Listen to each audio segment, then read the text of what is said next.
I didn't wake up to pain. That's what still confuses me when I think back to that morning. People imagine moments like this begin with screaming, with shock crashing into you all at once.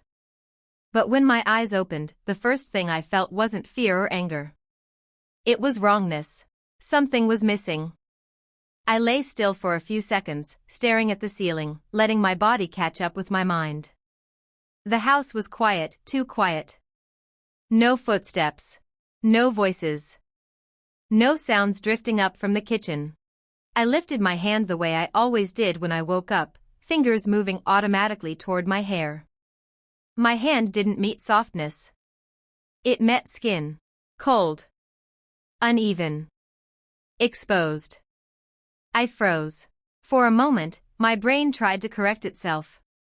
I told myself I was imagining things, that I was still half asleep. I ran my fingers across my head again, slower this time. There was no mistake. My hair was gone. Not trimmed. Not styled. Gone. My heart slammed against my ribs as I sat up, the room tilting slightly. I swung my legs over the bed and grabbed my phone from the nightstand, hands already shaking as I opened the front camera.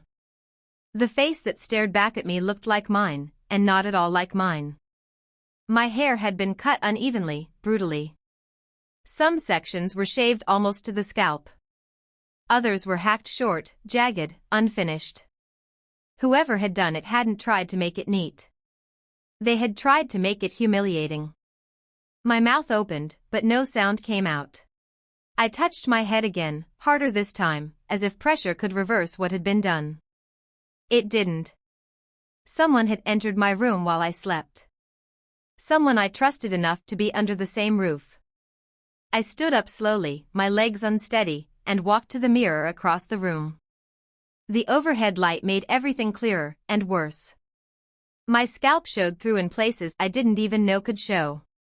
My face looked stripped of something protective, something familiar. I didn't cry. I didn't scream. I felt calculated against. That realization hit harder than the shock. This wasn't a prank. This wasn't impulse. This was a decision. I turned toward the door and noticed it immediately. The lock. Unlocked. I knew I had locked it. I always did. It was muscle memory at this point. Yet there it was, turned open like it had never mattered. I opened the door and stepped into the hallway. Family photos lined the walls, birthdays, holidays, smiling faces frozen in frames. I had walked past them 1,000 times without thinking. This time, they felt like evidence. I walked toward my parents' room and knocked once. No answer. I knocked again, harder. Still nothing. My chest tightened as I reached for the handle and pushed the door open without waiting. My mom was sitting up in bed. My dad was beside her. Both awake. Both calm. Both looking at me like this moment had already been rehearsed. I swallowed. Did you do this? My mom sighed, not in surprise, but in irritation, as if I had interrupted something. Yes, she said. Just like that. No hesitation. No explanation. No apology. Why? I asked. My voice didn't sound like mine. She folded her hands in her lap. Because you needed it. My dad nodded. You were getting too confident. I laughed once, a short, broken sound. My hair made me too confident? My mom's expression tightened. You know what I mean. No, I said quietly. I don't. She leaned forward slightly. You were starting to outshine your sister. The words landed clean and sharp. Outshine. As if I were a problem that needed dimming. As if my existence had become inconvenient. Behind me, I heard a soft sound. Footsteps. I turned to see my sister standing in the doorway, fully awake, fully dressed, arms crossed. She looked at my head, then at my face. And smiled. It was necessary, she said. You know how people compare. I stared at her. You agreed to this? She shrugged. I suggested it. Something inside me went still. My mom nodded in agreement. It wouldn't have been fair otherwise. Fair. That word echoed in my head like a warning. You cut my hair while I slept, I said slowly. My dad waved his hand. It's just hair. My sister added, you'll grow it back. I looked at all three of them, standing there together, unified, unashamed. And in that moment, I understood something they hadn't considered at all. They thought humiliation would make me smaller. They thought shock would make me obedient. They thought I would accept it quietly, like I always had. What they didn't think through was what happens when someone stops trying to be understood and starts paying attention instead. I didn't raise my voice. That confused them more than anger ever could. My mom watched me closely, like she was waiting for the moment I'd finally break. My dad stood with his arms crossed, already convinced this was over. My sister's smile lingered, small, confident, satisfied. They were waiting for submission. I gave them silence. Okay, I said. The word fell into the room like something fragile. My mom blinked. Okay? Yes, I repeated calmly. If that's what you decided. My sister laughed. See? I told you she'd get it. Get it. I turned away without another word and walked back to my room. I closed the door gently behind me and leaned against it, finally letting out the breath I'd been holding. My hands were steady. That scared me, in a good way. I sat on the bed and stared at the floor for a long time, listening to the house wake up around me. The sound of cabinets opening. The clink of dishes. The low hum of conversation downstairs, already moving on as if nothing irreversible had happened. They thought this was done. I picked up my phone and scrolled through my contacts until I stopped on a name I hadn't spoken to in months. Someone who knew me before I learned how to stay quiet. Someone who didn't belong to my family, and therefore didn't confuse control with love. I typed one sentence. I need help. Today. The reply came seconds later. Where are you? I told them. Downstairs, laughter grew louder. Music started playing. My sister's friends began arriving, filling the house with excitement that felt obscene in contrast to the quiet in my room. I showered slowly. As the water ran over my scalp, I flinched at first. The sensation was unfamiliar, raw, almost exposing. But then something unexpected happened. I stopped feeling ashamed. This wasn't something I had chosen. It wasn't a mistake I had made. And because of that, it wasn't something I needed to hide. I dressed simply. Clean clothes. Neutral colors. I didn't try to fix what they had done. I didn't cover it up. If they wanted to humble me, they would have to look at what they'd done. When I walked downstairs, the room went quiet. Not dramatically, just enough for everyone to notice. My sister's friends froze mid-conversation. One of them glanced at my head, then quickly looked away. Another stared openly, eyes wide. My mom rushed toward me, her voice low and sharp. Why didn't you at least wear a scarf? I tilted my head slightly. Why should I? She opened her mouth, then closed it again. This wasn't how she'd imagined it. My sister's smile had vanished. She stood stiffly near the mirror, her reflection suddenly competing with something she hadn't anticipated. Attention. At the venue, the tension followed us. People looked at me, then at my sister, then back again. Whispers passed quickly, quietly, but they passed all the same. What happened to her hair? Did you know? Why would someone do that? I answered honestly when asked. I didn't choose it, I said. It happened overnight. My family thought it would humble me. The word spread faster than I expected. Humbling. It didn't sound kind when other people said it. It didn't sound reasonable. It sounded exactly like what it was. Cruel. My sister noticed the shift immediately. Her posture tightened. Her laughter sounded forced. She repositioned herself constantly, making sure I wasn't in photos, making sure no one stood too close to me when cameras were out. They had changed my appearance to make me less noticeable. Instead, they had made me impossible to ignore. During the ceremony, I sat quietly in the front row.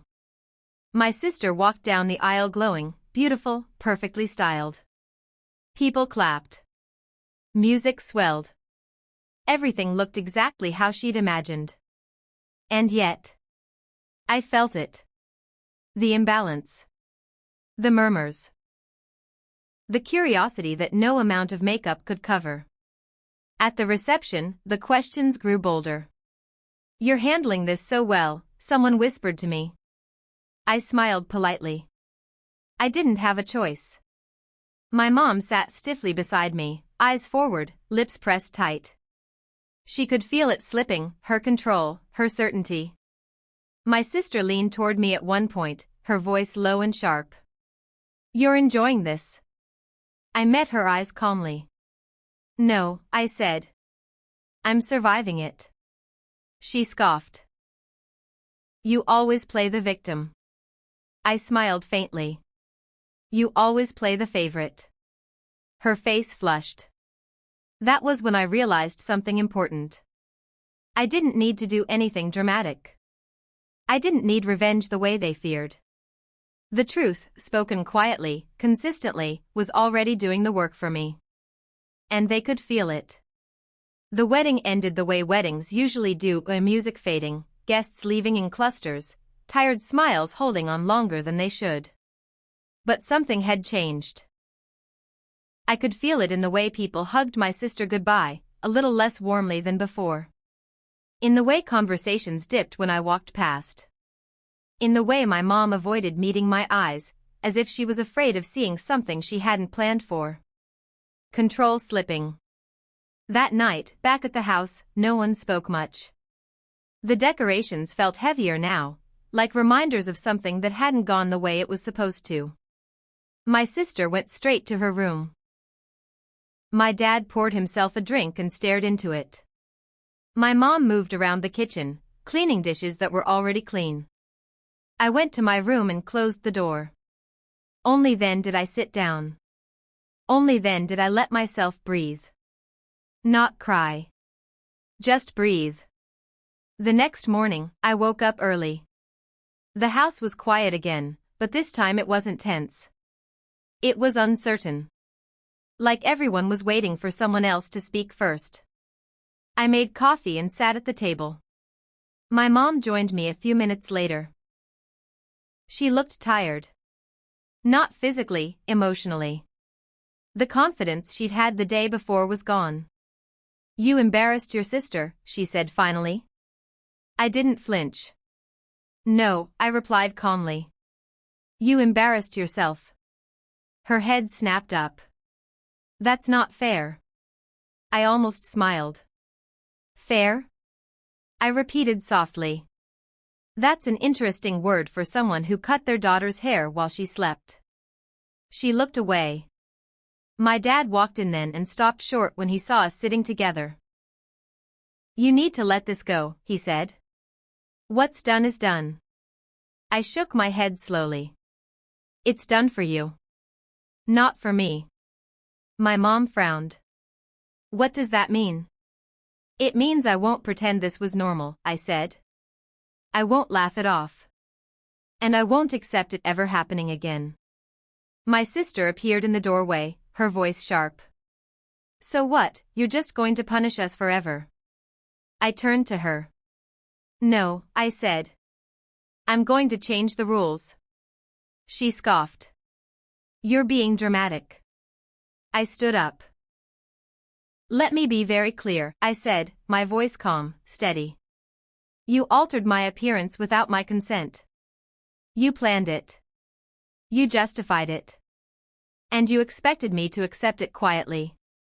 My mom opened her mouth to interrupt. I raised my hand. I'm done accepting things quietly. The room went silent. I won't be staying here, I continued. Not for a while. And when I do come back, it will be on my terms. My dad laughed nervously. You're overreacting. I smiled faintly. You're underestimating me. I packed that afternoon. Not in anger. Not in tears. Just carefully, deliberately, like someone closing a door they finally understood was never meant to stay open. As I carried my bag toward the door, my mom followed me. You'll regret this, she said, her voice shaking. I stopped and turned to face her. No, I said quietly. I regret believing that love looked like control. I left. The distance changed everything. Weeks passed. Then months. I stayed with friends at first, then found my own place. Small. Quiet. Mine. My hair grew back slowly. Uneven at first, then steadier. I didn't rush it. Every inch felt like proof that what they tried to take from me was never theirs to begin with. Messages came from family members eventually. Some apologetic. Some defensive. Some pretending nothing had happened. I didn't respond right away. One day, my mom called. Her voice was different now. Careful. Measured. We were wrong, she said. I closed my eyes. I know, I replied. There was a pause. Can we talk about fixing things? I thought about it. Maybe, I said. But not until you understand this. Understand what? That what you called humbling didn't make me smaller, I said. It showed me exactly who you are. Silence. And in that silence, the balance shifted. They no longer spoke to me as someone they could shape or manage. They spoke to me cautiously, uncertainly. Like people who had finally realized they'd misjudged the situation. They tried to humble me overnight. Instead, they taught me how powerful clarity can be. And once you have that, no one ever controls you the same way again.